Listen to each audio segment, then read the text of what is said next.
And hello, welcome to Conversations from the Alcove at the Lucille Lortel Theater. My name is Caridad Svich, and I'm the artistic director of the Alcove New Play Development Program at the Lortel. And I am beaming in from the land of the Lenape, and I am wearing colorful, you can't probably see entirely, but it has little animals on it. So a colorful top, black background with lots of different kind of prints against a white background. My hair is auburn. I have bangs and it's partly to the side, flowing down a little bit. I'm wearing red headphones, stringy kind, and tortoiseshell glasses that are slightly cat eyes, but not quite, and red lipstick. And I'm fair-skinned. Yay! To the other side of my screen is the wonderful Joey Merlo, who is a Bushwick-based playwright. And there were a 2019 New York Foundation for the Arts Fellow.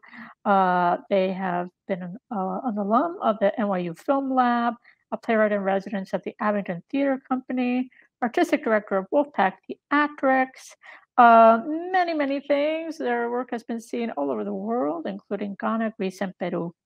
And they're a graduate of Brooklyn College with an MFA.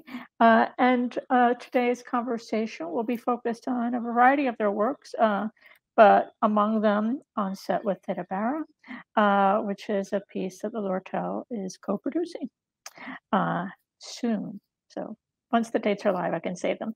Welcome, Joey. Thank you. Thanks for being here. I'm starting each of these conversations here with a question around writing in the climate era, because I think this is an unusual time to be a theater maker, given everything that's happening in the world. But in addition to that, I think uniquely so, because I don't think in quite the severity of imminent climate collapse has probably happened before too. Us, hardworking people in the theater field.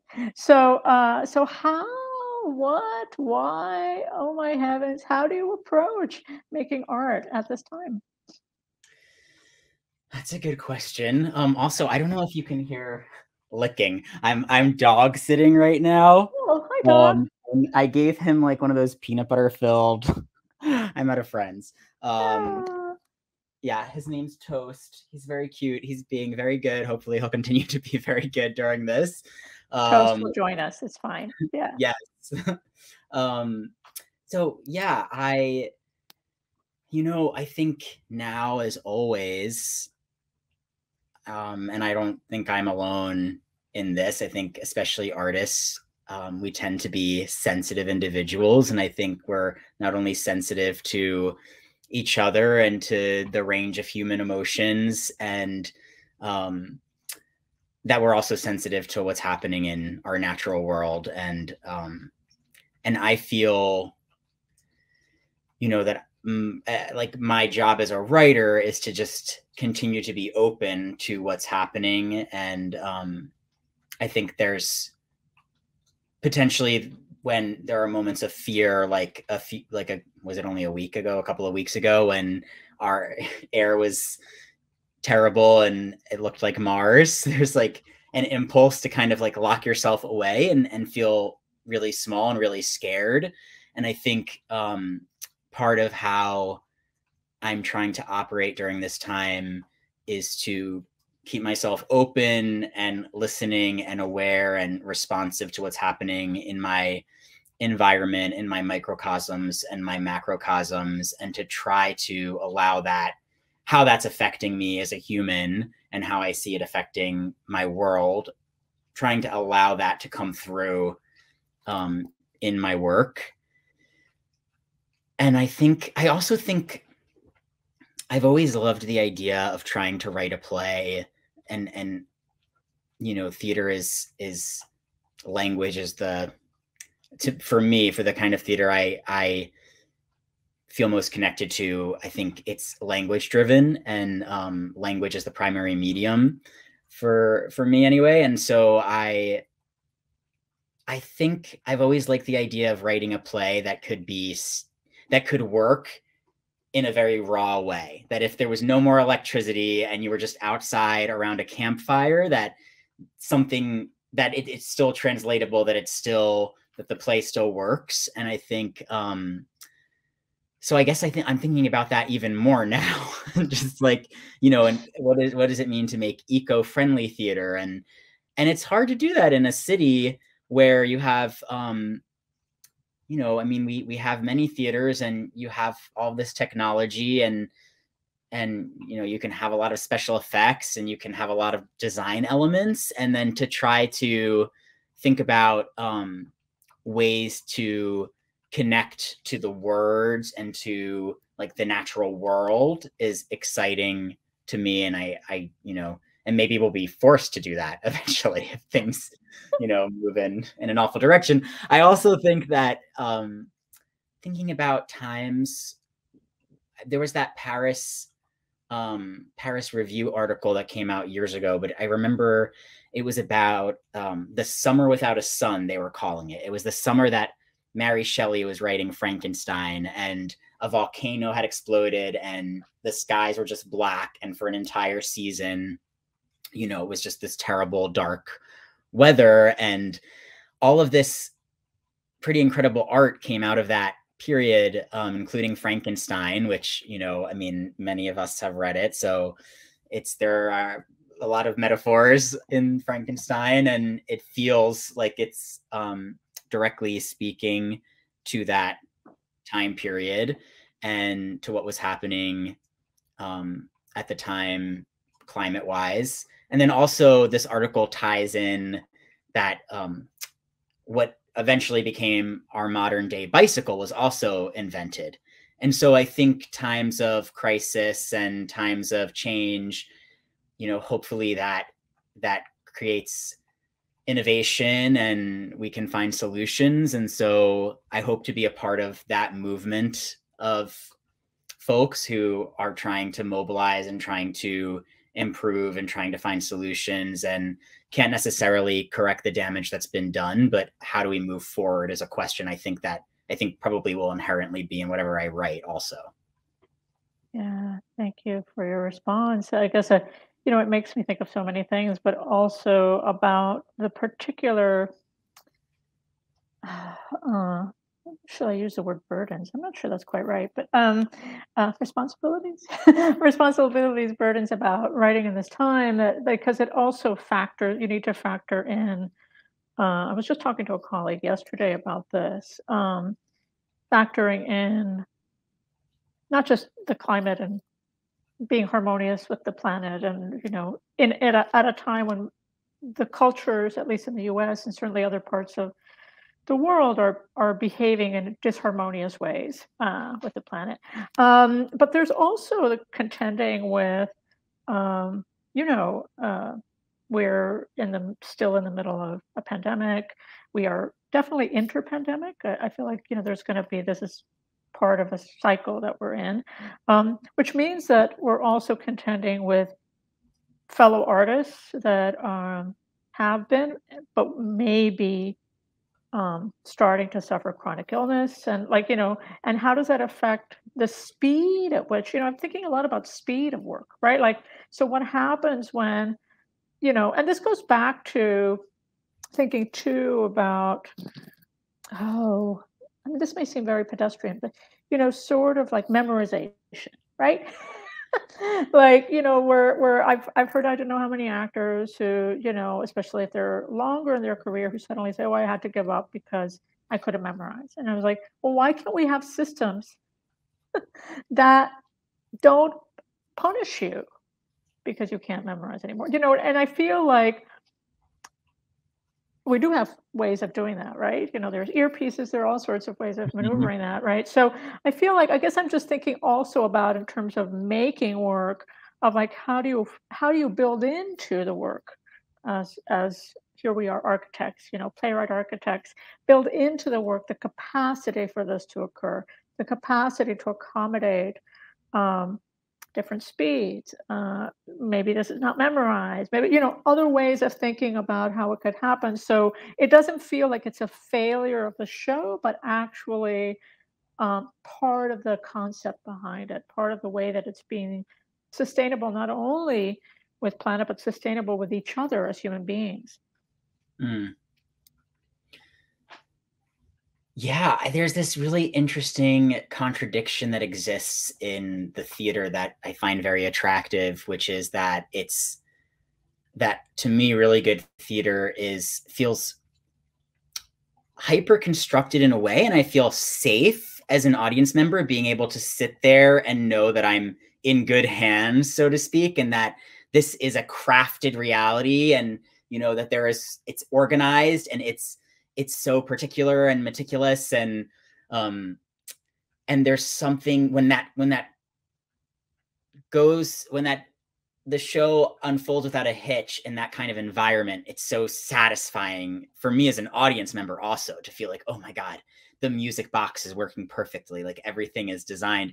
But then on the other hand, I think, you also need that sense of danger. And one of the things that makes theater exciting is that anything can happen. God forbid the actor can die on stage. I mean, it's all happening in real time. So anything can happen. And from forgetting a line to something more extreme, a technical mishap, what have you.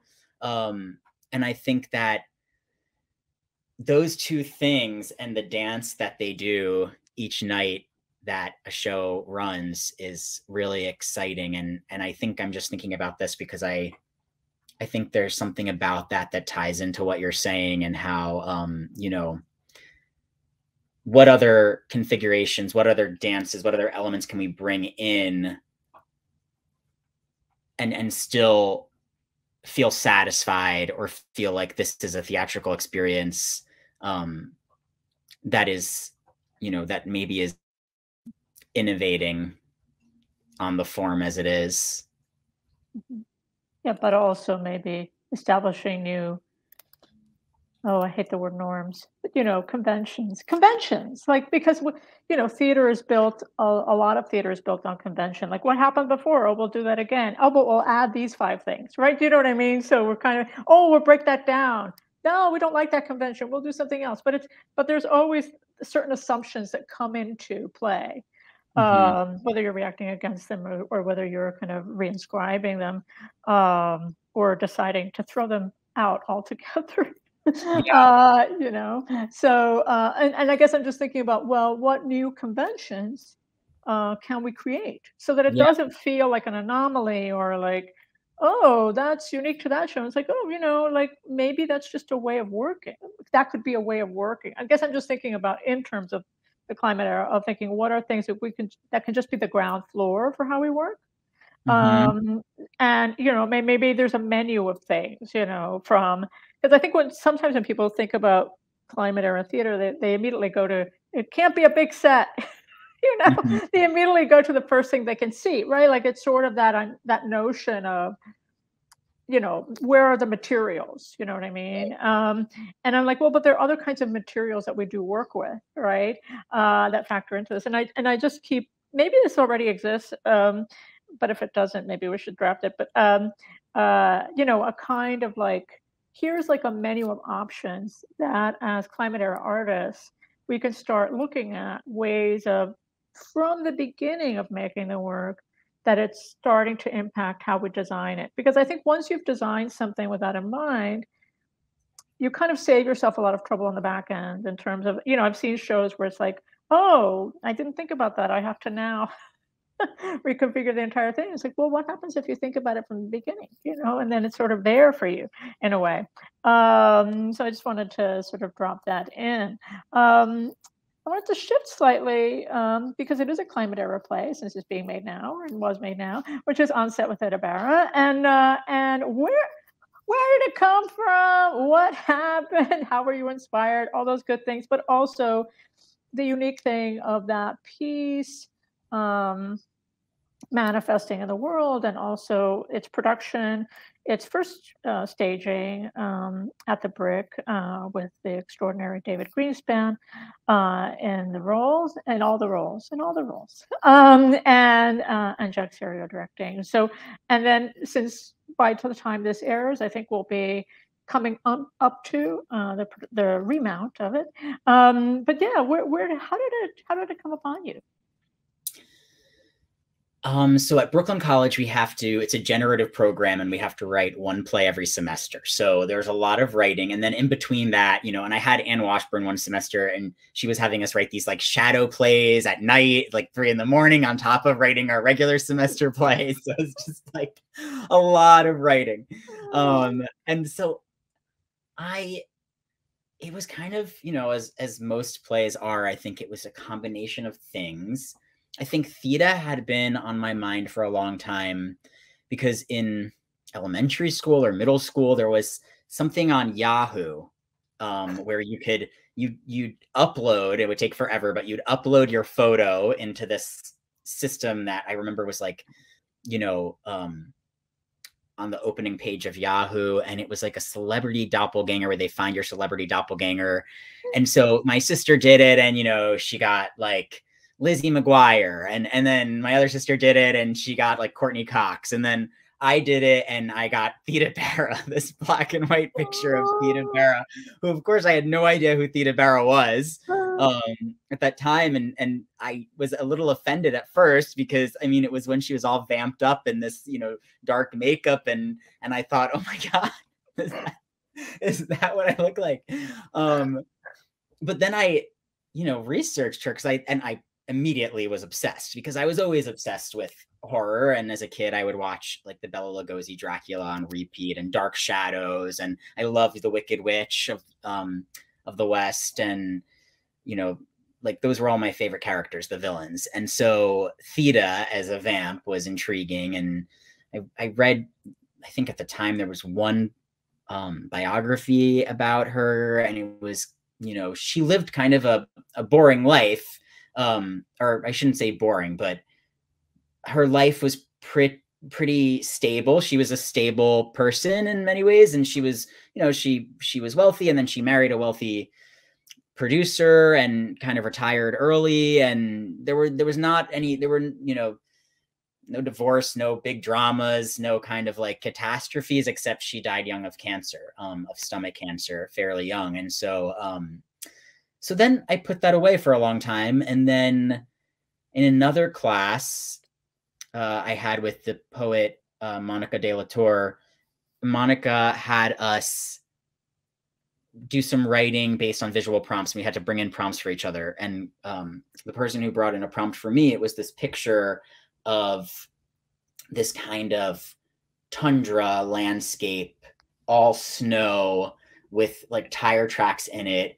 And in the background, there was this very flat looking row of almost like Western style houses and they were painted in odd colors with weird like upside down crucifixes and other weird things on them.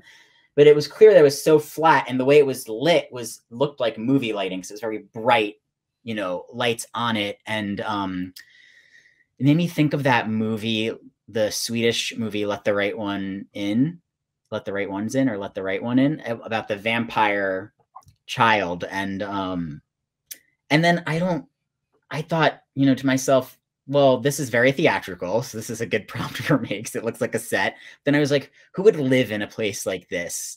And that made me think of Theta Bara. And I was like, oh, Theta Bara would live here. The mythological version of Theta. And the studios said, they found her wandering in Egypt, the lost princess, an ancestor of Cleopatra, that she was a witch, that she was a vampire, a seductress. And film was so new at the time that many audiences couldn't separate reality from fiction. And so you hear these stories about her, walking down the street and families crossing to the other side, or she would get into an elevator and the wife would scream and pull her husband away. And I think she played into that too. There were other stories I heard where, when she was retired and she was older and she was living in this kind of like castle looking house in Beverly Hills or somewhere like that, there was this little girl, in the interview I saw, she was like in her 90s, but she remembers being a little girl and walking past this castle every day. And Theda's husband one day, while he was watering the plants, said, "Oh, do you want to come in and meet a vampire?" And the little girl said, okay. And she went inside, and Theda, like in full character, you know, brought out a crystal ball and said, "Oh, I see your dog in this crystal ball. Is he a white dog with spots?" And, you know, freaked out this little girl, but then they became friends.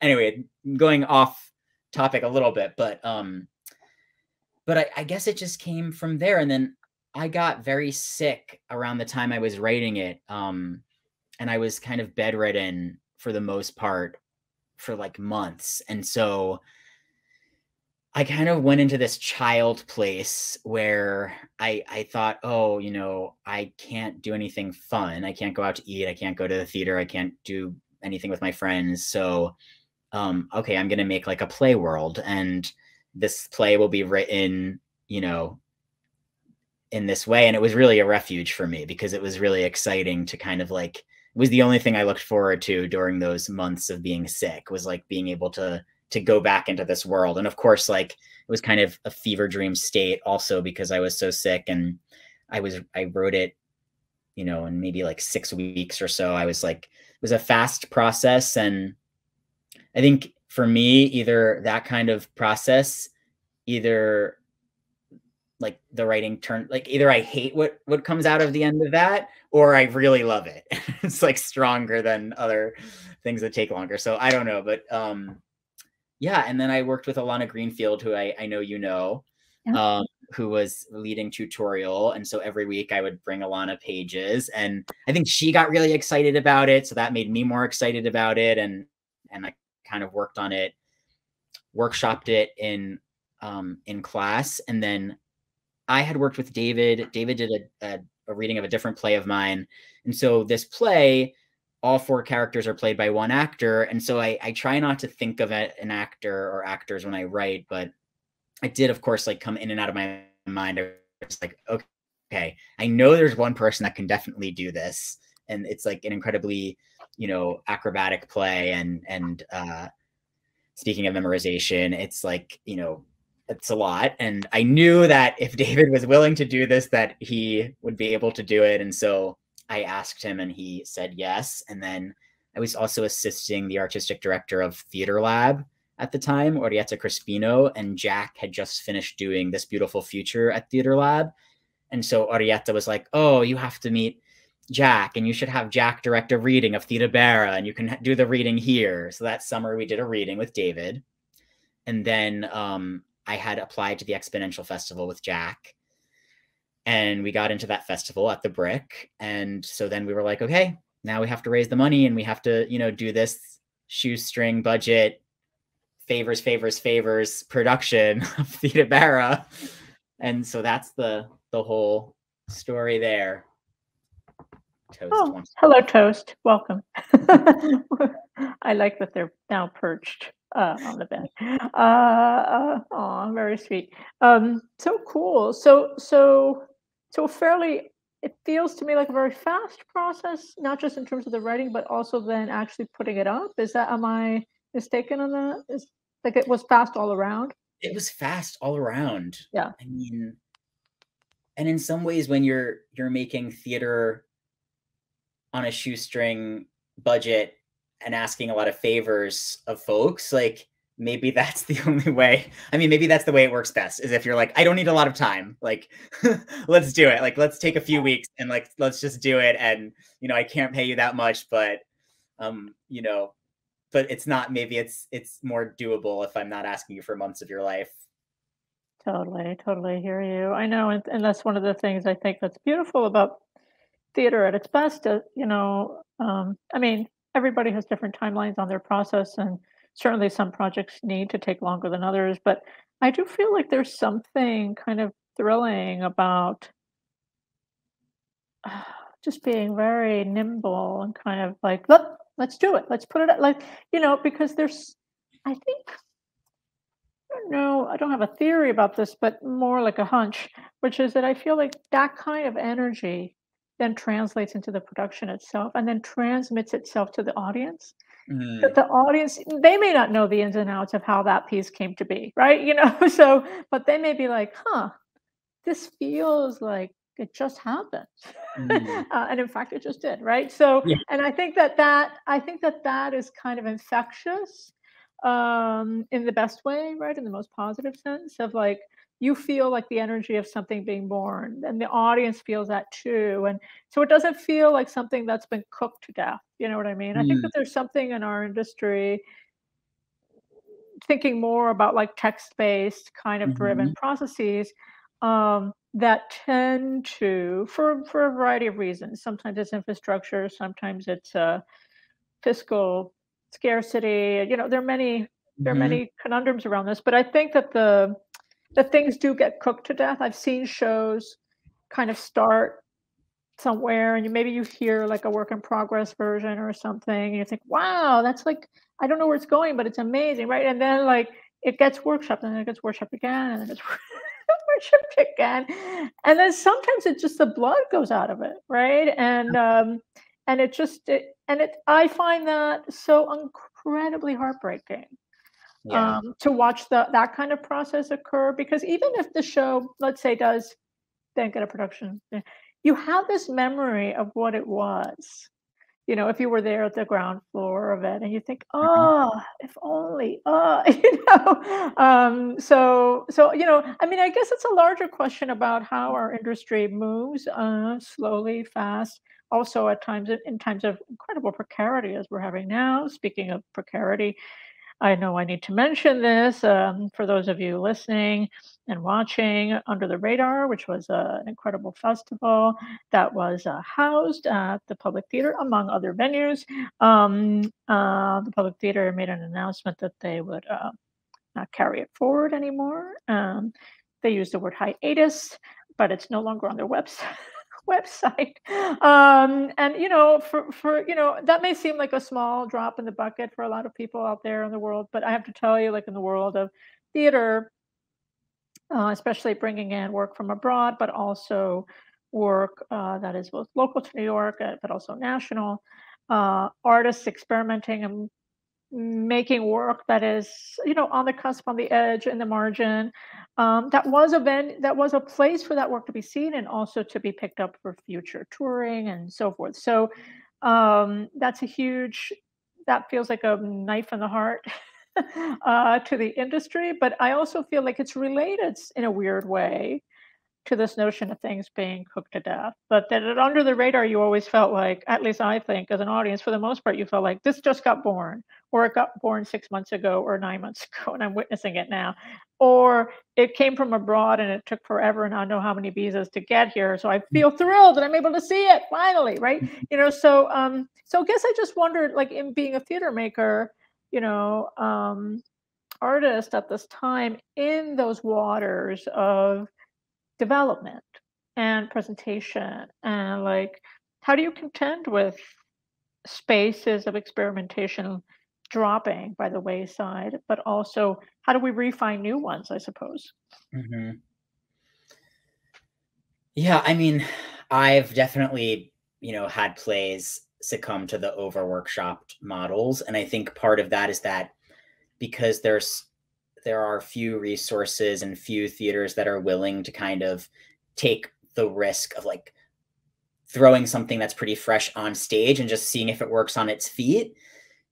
What they can offer are these developmental programs and these workshop programs, which I do think that, like, yes, it's great that's those exist, and that there is that maybe there are, for different writers, there are different writers who find those very useful, and I think to a point they can be useful. But I do think what happens is then, like, those become the event as opposed to the path to the event or the pipeline to the event.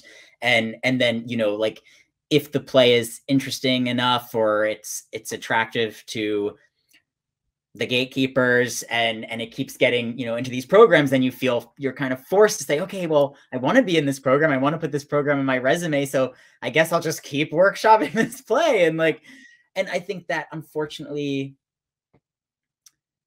I think there's a lot of well-meaning theater professionals out there who don't know how to give feedback and who don't know how to like workshop a play. And I think there's like a lot of times there are too many chefs in the kitchen. And I think one of the things that I value the most is just when someone can listen and can reflect back to me what I'm doing in the work. Like that's one of the things I really love Alana Greenfield, like with all of my heart. And I call her the play whisperer, because I just think it was like having a therapy session for my play. And she would just, because she just sees it. She sees it for what it is. She listens, and she's able to kind of like serve as like, she like is a mirror for the play. And it's kind of like, this is what you're doing here. This is what you're doing here. This is interesting to me. Like, you know, oh, what are you doing with this moment? If there are questions that come up, or if you have questions. And then I found that just so useful, because it allowed me to kind of like track as I was working, to kind of like track what was coming up for me in an organic way. And it allowed me to kind of stay lost as I wrote, but at the same time engage in a deeper and more complex way with like the themes that were coming up and with the things that were coming up. And, you know, tying this into your question about spaces, I do think that there are spaces that also give you the space to have that kind of experience. And I think the Brick is one of them. Teresa Bukeister at the Brick, who's the artistic director, they are an incredible artistic leader, because it's kind of like, here's the keys to the castle, have fun. Like, I'm going to get out of your way, do what you need to do. Just, you know, don't burn the place down. But at the same time, then they're also there as a mentor if you need them to be, and they're there to answer questions or to kind of, you know, I mean, it's one of the few spaces where there's still someone holding court in a really fun way, where like you can walk by their aux space and they're there always just with like groups of artists just hanging out, you know, and talking. And Toast. Oh, Toast. Here. Toast. Come here. Relax. It's okay. Oh, Maybe Toast, it's okay. We're not neglecting you. Yeah, no, we're here. So yeah, so I think like those spaces exist. You know, Jack is a great space. Theater Lab, where I worked with Orietta, is another space. The Tank.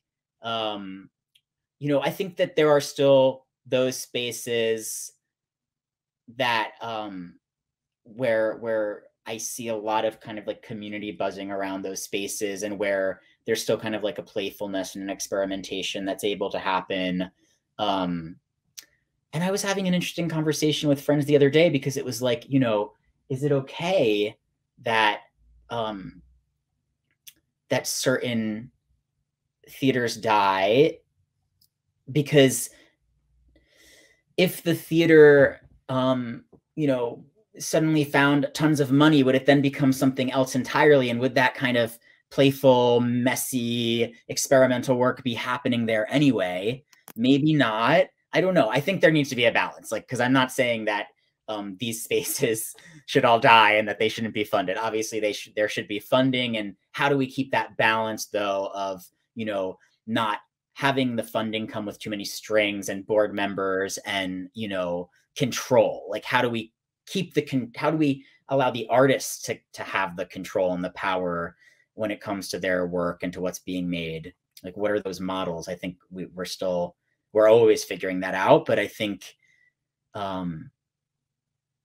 we're well equipped to figure it out, because I think theater artists are maybe the last great listeners in our world. And hopefully that means that we're listening and working together and creating community to problem solve and to find new spaces. And you know, to figure out how to keep going, as we always have. Yeah, yeah, absolutely. I hope the theater gods are listening. I wanted to like segue. I know you've written a trilogy of horror plays, and speaking of your love of horror earlier, and so I wonder. I know that you're in midst of them all, and planning and moving into production with one, and like all this stuff. So what is your commitment to this particular genre? And I think in theaters especially, it's actually a difficult genre to pull off, unlike in fiction or even in film. I think maybe because we come with too many of the tropes in our brains when we come to see it in theater. But yeah, but I'm curious about your commitment to this, and how you want to refashion horror for us. Yeah, and it's funny because, you know, I don't think with Theta Barra, I definitely was not conscious at all that I was writing a horror play, or that, you know, but I do think there are elements of horror in there for sure. And I think it's, you know, with the first play of the trilogy, Chair, also, I think it took me a while. I think I was like done with it when I was like, oh, this is horror, but it's also vaudeville. And I think, you know, yeah, I think I'm not as interested in like, I don't know, like a slasher film on stage. I think psychological horror is interesting, or that horror, I think, is already inherently queer, because I think that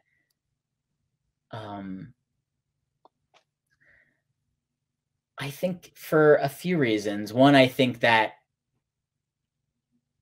the feeling of dread and anxiety that horror might invoke is a familiar feeling to queer folks, who might constantly be having to think about the spaces that they're in, and maybe in the back of their minds there's always that thing that's out to get them. Many of us in society feel this way for many different reasons. Maybe that's why it speaks to large audiences. And then at the same time, I also think we see ourselves, or I see myself, not to speak for everybody, but I think like there's actually a lot of like writing around this, and theory that, you know, as queer individuals, we tend to project ourselves onto villains. And there's a lot of talk about how villains are queer coded. And I think that's happening in Hollywood for a long time. But, you know, like even now talking about the new Little Mermaid with Ursula, and Divine, the drag queen inspired Ursula, and all of those Disney villains, you know, are very kind of like queer coded. There's a flamboyance to them, and there's you know, there's a kind of they're othered in many ways by society, but their difference also gives them kind of like this power. There's something supernatural about many of them. They're survivors. And I think, you know, in Theta Barra, the detective father, the gay detective father, Detective Finale, is out to kind of kill this vamp, this villain. But at the same time, I think that there are two sides of the same coin. And it's not an accident that I wanted the actor to play all four of these characters, because I think that it speaks to that, you know, that Finale potentially could be seen as the villain, as the evil person by many in society, but because he's reached a certain point of heteronormativity in his life and acceptance, now he's kind of like projecting that evil onto something outside of himself. And I think that within this genre, there's the ability to kind of really dive deep into these themes, and by shifting the perspective on stage of where the monsters are, who the monsters are, how we see the monsters, then potentially we're shifting that perspective in the minds of the audience members as well. Yeah, indeed. I was thinking of several things as you were articulating. One of them being, I'm sure you know this, so forgive me if I sound boring about this. But did you ever see that film of Gods and Monsters? The Yes, Jim Christopher McElligott. the Yeah. this and that novel. Yes. Yeah. Yeah. Which is so.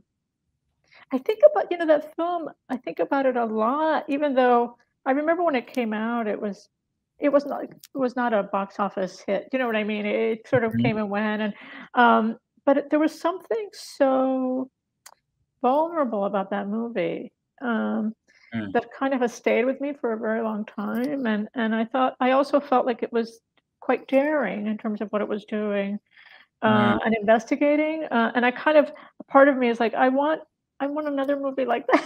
I want mm, another, like, movie like that in the world, only because I think they had a delicacy about the way it was treating both, you know, the real life drama that was being expressed in it, but also thinking through, um, images in cinematic horror, right, mm, that have occurred over time. In that particular case, a very specific one, in terms of that was being built. Um, but I also, was thinking about like how for a long time in the theater, I feel like that horror has been seen as a cheap, you know what I mean? A kind of like it's not legit as a genre to yeah. take on. Cheap thrills, that belongs in like the haunted house thing for Halloween. There's a but I also feel like that's been shifting in the last even 10 years. I feel like there's been a Mm, resurgence actually of a lot of playwrights actually thinking about horror quite seriously and consciously writing horror plays, subconsciously writing horror plays, and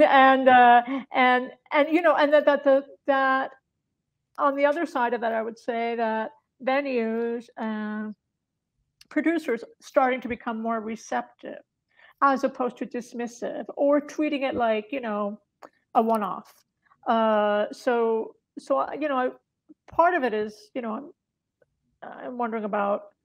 Obviously, I mean, this is like an obvious metaphor, but I feel like we are in a people are being attacked daily by the far right, and so horror allows for the expression of being vilified to manifest in ways that are, as you said earlier, the safe space. We're in the safe space of art to be able to kind of deal with that, but also just on a on a kind of like industry perspective. I feel like something, and I'm just thinking about US theater for the moment, which I know is vast in terms of its theater history, but that there have been kind of legitimate and quote illegitimate kinds of theater, right? There's sort of this what is the serious art and what is not the serious art is constantly being put forward. And I would say that there's been legacies that have accrued around that in terms of the pedagogy of playwriting specifically, right? So that I mean, I'm trying to think like in classroom settings where I've seen writers pushed away from leaning into genre. You know what I mean? Like being mm, told, like, no, like, don't think about crime drama or the Western or you know what I mean? Like, mm. don't, and it's that's what filmmakers do. You know what I mean? And I'm like, but, we do too. We do too think about these things in the theater. So I guess I'm just wondering about that resurgence, how you situate yourself within that, but also um, how does that impact the the teaching of playwriting and the kind of just being knowing that as a playwright you can. I think it's this thing of permission that's inside of all of this. Yeah. Yeah, I mean, Mac Wellman says you can't teach playwriting, and my Right. experience, like with the, um, I mean, I think, I think one of the things that is special to me about theater and about plays is that like plays make their own formula, whereas film and TV have this formula that you follow, and I think if you're drawn to genre or you want to explore genre, you know, that's fine. If you're writing a play, I think to be able to have the freedom to really to mix it up. I mean, it's very daring. You hear filmmakers talk about, you know, splicing two genres together, and that's a very daring thing. But I think as a playwright, I mean, you can really have, you can take advantage that this is a medium that thrives on, and at its best creates its own thing and its own formulas and its own, yeah, and finds its own way. And so let all the influences in, and you know, and not just genre as it's executed in film and TV and theater, but I mean, all of the other arts and sciences and, you know, whatever inspires you. Yeah, I know. It's this crazy thing around I think feeling what you're feeling what's possible. I think maybe it's the real thing around this. You know, as playwrights, I think there are walls of seeming impossibility. But I also think I just want to circle back to this notion of legitimacy because I do think that there's something that happens in the critical world around playwriting, i.e., how plays are written about by scholars, but mostly by reviewers. I mean, that would be more accessible to a mainstream audience, and where there's something around, there's a kind of snootiness. There's a snootiness that happens where it's like, well, that's a real play, and that other thing, not so much. When in fact they're both pieces of theater, and you know what I mean. Like, so I think that that kind of language and thinking, if you're a maker, can start to get in your brain a little bit. Like, oh, that's a real play. I guess I should make something like that. Do you know what I mean? To seek entry, to seek quote legitimacy in quotation marks, to seek critical approval, to like whatever that means for the writer. It can be a terrible, devil on your shoulder, I think, as a writer. But I think it's also like a reality. Like we can't ignore that there's a critical apparatus around what we do, and that for a very long time, I feel like a critical apparatus has been upholding a work that I think you used the word taint before. I'm going to take it from you for a second, which is work that's not tainted, tainted by lowbrow things or things that feel lesser than. And of course, all of this is tied up with patriarchy and heteronormativity and so many things that are part of this, right? So but I feel like it still exists, you know what I mean? It's still present. You read reviews and it still kind of pops up, right? And I just think about, like, there'll be people watching perhaps that are new to the field or starting to write, and I just think that any kind of words of advice or encouragement, or like how to grapple with the very real thing of having this devil on your shoulder, as I call it, the kind of like the voice of approval, in other words, and legitimacy, and how do you struggle with that, or do you not? Yeah, I think it's such a complicated system and question, because I think, I was thinking about, well, I think we need to heal as a society. We need to heal ourselves. We need to make more space for our shadow selves and for, these things that we look at within ourselves too, that we are judging. Because I think that has something to do with why we can't make space for things that exist outside of certain boxes, or pre-existing notions of what's, what's legitimate theater and what isn't. And, again, going back to Theta Bara, like audiences were able to project their otherness onto her, and she was an outlet. That was part of the appeal, I think, with the vamp in general, is that there is recognition there, but you can kind of put it outside of yourself, and then you don't have to identify with it, because then you become, and you are afraid of it legitimately because you're afraid of it in yourself. which again, I think is like part of the relationship between finale and theta, has to do with that fear. And I think the more we can embrace that as individuals, maybe the more we can accept that on our stages, and the more we can empathize, sympathize, embrace those kinds of characters and those kinds of stories, and the more those kinds of stories that and the forms will stretch. If we can feel, again, going back to that impulse of, oh, the nice, safe, organized theater, everything's happening the way it's supposed to happen. Like if we can, and going back to your point about making theater in the climate era, like, and making space for other ways of making and being in the theater, like if we can get more and more comfortable with that, quote unquote, which seems like it seems like it's a mess to us maybe now, but quote unquote mess, like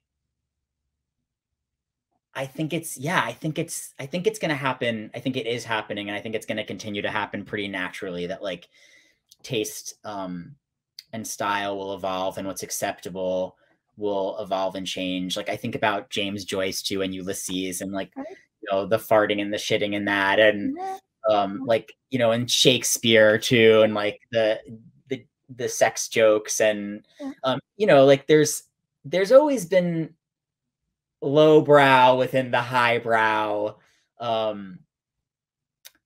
So yeah, I guess we'll see.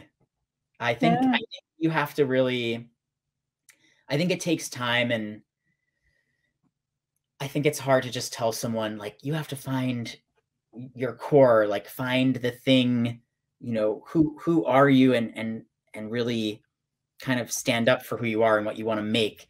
It's easy to say that. But that's like a whole journey that we each have to, like, we're each on that journey, and that journey continues to evolve. And along the way, like, you know, I think we all experience those doubts. And I think the answer to me is community. Like if you're going to do theater, especially, you're not really making very much money. You might never make a living, even if you're getting produced off Broadway, even if you're produced on Broadway, you know, like, I think that's a reality that I wish more of us would contend with at an earlier age. Like I wish that this was part of the conversation and the dialogue happening at universities, was that like, it's actually okay. You're not a failure if you can't make a living doing this, because no one can, and that's okay. And how do we find other ways to make money, and how do we find other ways to exist together? And then also, like, can we lean into to what's liberating about that, which is that who the fuck cares what other people think then? Because like, you're not going to starve, because you're already not necessarily making money from this anyway. You're not putting food on the table with your play. So then let yourself fail, let yourself experiment, let yourself find those communities that'll champion you, so that, you know, a bad review won't kind of dismantle your whole system. And that I think the community is really important, you know, like standing up for each other, and being honest with each other, and being able to have like critical conversations, and at the same time really working to understand what it is that the artist is trying to do, and judging them based on like what they are or are not accomplishing, based on what they're setting out to do in the first place, or, you know, based on their own kind of methodologies and ethos. Yeah, totally.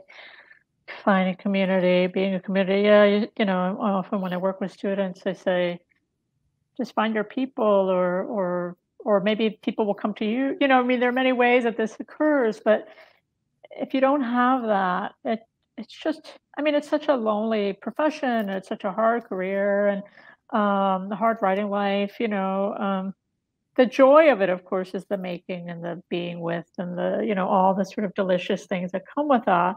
But I was speaking to a early career writer not long ago, maybe last week. They were heartbroken. It was heartbroken. They were like, I think they just came out of their MFA, and they were like, "Well, now I make a living as a playwright." And then they, they got a show on, which is like an amazing thing to begin with, right? Like it's really hard to get a production Mhm. at a regional, you know what I mean? It was like a big deal, right? And then, but they had just come off of that production, it, just closed. And he said, "Oh, I made so little money on it. I just feel like, what have I done with my life?" You know what I mean? They were like literally that. Maybe this had never, as you said, this had never come up in class, right? Like, like nobody had talked about this. Yeah. Which then I could feel their sense of betrayal. Like they felt deeply, deeply. They were like, "I've been betrayed by by the system, by my schooling, by whatever, being faced with this reality, right?" And there Mhm. was something about that sense of betrayal that also when they said, "I guess I'll just do whatever, like over there," but you could feel inside this kind of like, I really want to be making theater, and now I feel like I've been sold a lemon or something. Do you know what I mean? Like I've just been sold the raw deal, and I think that I think it's really important to kind of tell people it is kind of a raw deal, but there's something else going on inside of it, which is if you figure out ways, and I know it's really difficult depending on what your fiscal standing is or lack of, and like all of that, and the fact that we're in a world that's more like privatized by the minute, that makes the idea of a commons seemingly impossible. But I think that one of the things that theater can do is ask its makers and also audiences who are co-making with us, um, to reclaim the commons, to rethink what the commons means, which is one of the beautiful things about theater is that it's an act of civic engagement, right? As well as an act of mystery and magic and all those things. So yeah, but it's something that stays on my mind of like how to how to prepare people for the heartbreak, I think, a little bit, you know? And I know it's not a one answer thing, but I wonder if you have any final thoughts around this or anything else you want to bring us as we come to the end of our hour. Yeah, I think hmm, heartbreak can be very productive. Yes. And beautiful, and it's a feeling in a world where I think it sometimes is really hard to feel things. If you're feeling heartbroken, then you know that you love it and that it's probably worthwhile. If you're doing it and there's no money in it, you know it's a calling and that there's purpose there. And I think no money can buy a sense of purpose or a feeling that you're following a kind of calling. And I think that there's a great the soul is rewarded. And if you can try to breathe through the anxiety and trust that as a creative person, you'll find creative ways to make money and to survive, and that you'll have a community like no other that you can also lean on and an infrastructure. And that's not to say that I think,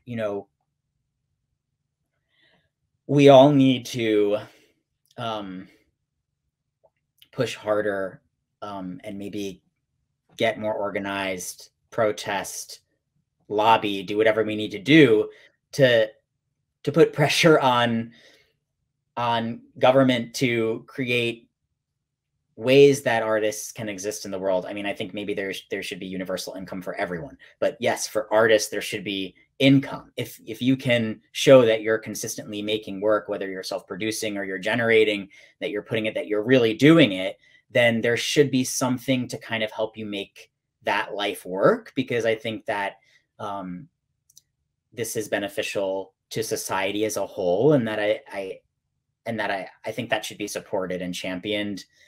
So, I think it's also recognizing that you're not failing, that the systems are failing you, that and that, like, to validate that feeling of not being supported and of not being given your due and of not being rewarded, or maybe reward is not the right word, but of not being met halfway. Like, yes, like there's validation and that, and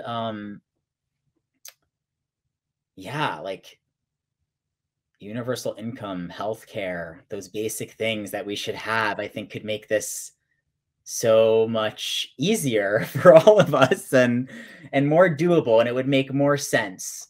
But maybe it doesn't make sense in like the mechanism in capitalism and in this kind of like machine that I think we're all a part of. So yeah, I think it's fight for the spaces that nurture the soul, I think, right? I think at yeah. the end of the day, yeah. Spaces and the people that are doing that for the work and for I think sometimes of other countries where there is art subsidy Mhm. as kind of like the ethos of the country. And I'm just like, oh, I wish the US one day would mention the arts as more than just, entertain us for a few hours, but actually that it's a necessary part of our culture and our fabric and part of actually what makes a culture heal is to have like artists sort of listening and being on the ground floor of literally culture Mhm. and reporting back. Like this idea of reporting back is not just journalism, it's also like reporting back the sounds you hear, reporting back the kind of music you're listening to and the kind of joy and hurt that you're responding to, and you do that in your own way as artists. But I think that is a sort of link back to this idea of art as service, but I think not in service of machinery, but more like in service of how, as people, we can be with each other. And I think that's in fraught times as these. I think that's a I think that I put the artist at the top of the pedestal in that regard. It's our ability to be able to do that and to at least try. You know what I mean? To at least try to report back what our findings are, what the findings are from the world. Mhm. Thank you so much for being here, Joey. I really appreciate it immensely. For those of you that are watching, thank you for joining us at Conversations from the Alcove. Follow the series here at the Lortel, and there'll be more conversations soon. I'm now going to hit end of recording, but we'll stay on for a little bit to say some goodbyes. Thanks, everyone out there. Thank you.